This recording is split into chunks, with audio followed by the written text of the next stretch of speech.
So this is heading south out of Crew Haven, coming down towards Doris Moor, and we're looking, the view from behind the boat is dead north.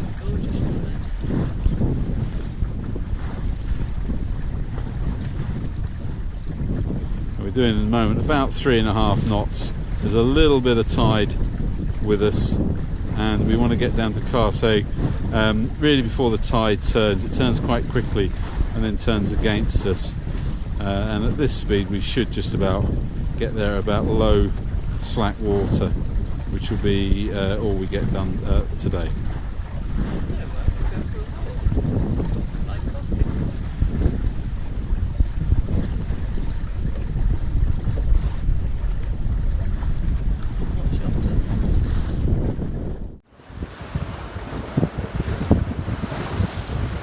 So this is us sailing down to the bottom end towards the McCormack Islands, but before we get to the McCormack Islands we will turn and head north back up Loch Sween to Tavy-Alec.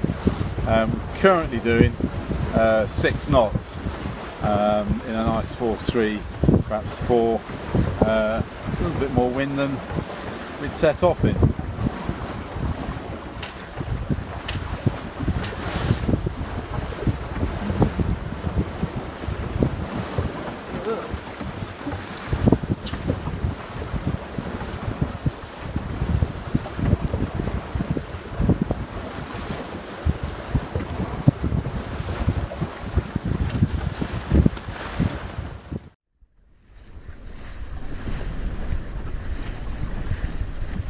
So this is sailing into Lussa, having crossed over from Loch Sween in almost perfect wind direction. Thought it might be on the nose, but in the end, with a little bit of tide, we've done it in one leg.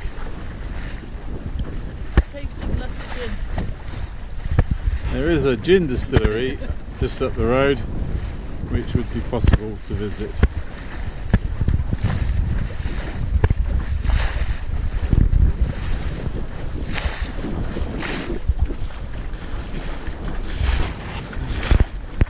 Last time we arrived here, there was a stag standing on the shore, waiting for us to come in, almost marking its territory, saying that I'm in charge here.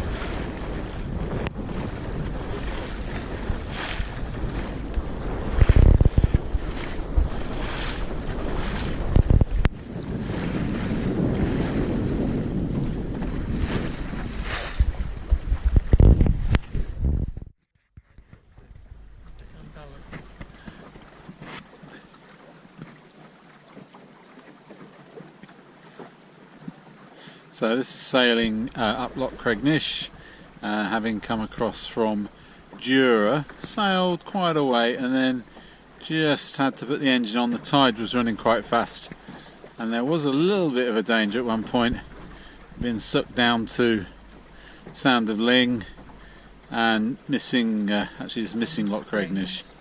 It is spring tides today and we are at the point of maximum flow. We're mid-tide.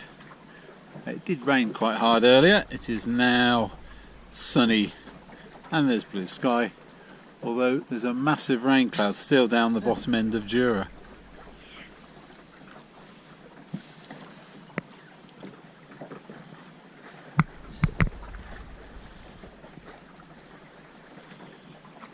And Doris is looking benign. And over on the side there is the famous Doris Moor, which actually looks flat calm from here, and even with the binoculars it looks quite benign. I think it's because there's very little wind blowing, and it's not really kicking up, but you'd still go through quite fast. So we're now going to sail up to the lagoon, which is an area sort of south of actual Ardfern where you can anchor and you can actually then walk into Ardfern.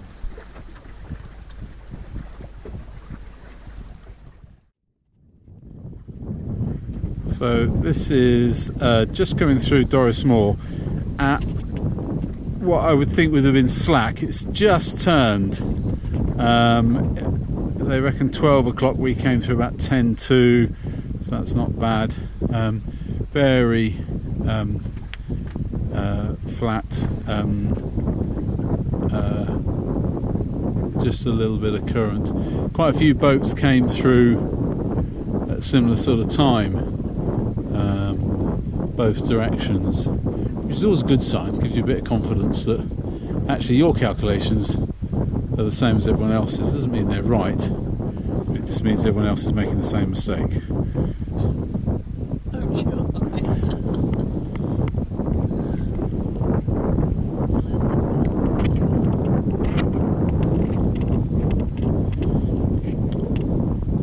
So that's looking back at Doris Moor, and quite a way off, and it may not be quite visible, there's a Cape Cutter following us through, and then over to the right behind the islands is Crinan, and where the canal comes out.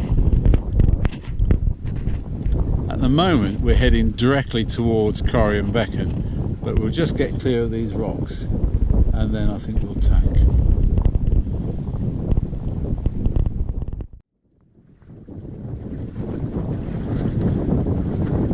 So this is us heading up the Sound of Shuna. The wind's just filled in, and just over on the right in the picture is Corrie and Beacon, and then looking directly behind us is straight down the Sound of Jura, and the weather is completely different from yesterday. Just blue sky, odd cloud, no hint of rain. Yesterday the sky down at the bottom of the Sound of Jura was just one big cloud.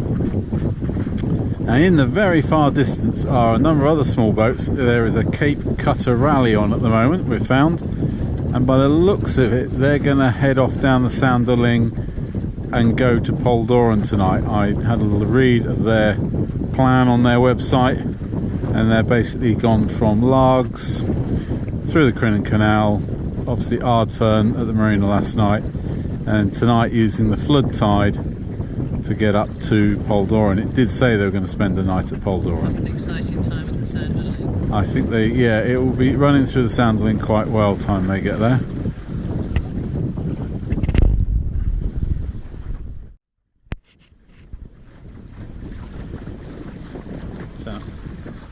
So this is the Sound of Shuna, and on the left we're heading straight forward is actually the south end of Ling. There's 3 wind turbines on the top which give a good indication of what the wind's doing in this area. You can see them, and it gives you a sense if some wind's going to fill in or not. And directly ahead is the little village and harbour of Toberoniki.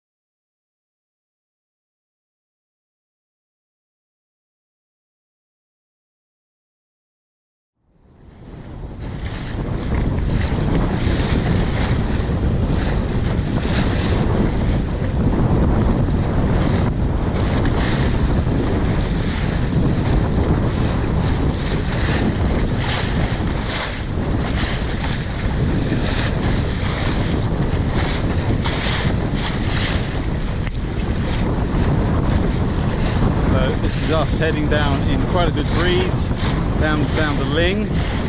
Just had to put a reef in as the wind suddenly really got in. The tide's with us. I have no idea what speed we're doing. I'm sure John will tell us afterwards.